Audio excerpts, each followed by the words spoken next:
आपका दिल कितना जवान है। क्या आपने कभी किसी को देख के ये सोचा कि वो अपनी उम्र से ज्यादा जवान या बूढ़े दिखते हैं? साइंसदान कहते हैं कि सबके ऑर्गन्स एक ही जैसे होते हैं। अहम बात यह है कि आपकी दिल की उम्र जितनी ज्यादा होती है उतनी ज्यादा दिल के दौरे या स्ट्रोक के चांसेस होते हैं। ये कई बीमारियों का रिस्क भी बढ़ा देता है। ऑनलाइन ऐसे कैलकुलेटर्स मौजूद हैं जो आपको अपनी दिल की उम्र का अंदाजा दे सकते हैं और डॉक्टर्स इलेक्ट्रोकार्डियोग्राम और ब्लड प्रेशर की मदद से एक ज्यादा बेहतर अंदाजा लगाते हैं। लेकिन अब साइंसदान एआई यानी मस्नूई ज़हानत की मदद से एमआरआई के स्कैन्स को एनालाइज कर रहे हैं, जिनसे वो प्रीमेच्योर एजिंग के साइंस को जल्दी पकड़ सकते हैं, जो शायद माहिर तरीन कार्डियोलॉजिस्ट भी ना ढूंढ पाए। ये उम्मीद की जा रही है कि एआई मॉडलिंग से प्रीमेच्योर एजिंग को रोका, यहाँ तक कि रिवर्स भी किया जा सकता है।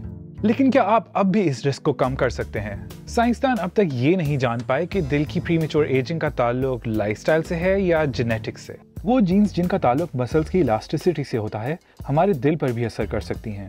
लेकिन उनके मुताबिक high blood pressure, smoking, diabetes और मोटापा दिल की प्रीमेच्योर एजिंग कर सकते हैं।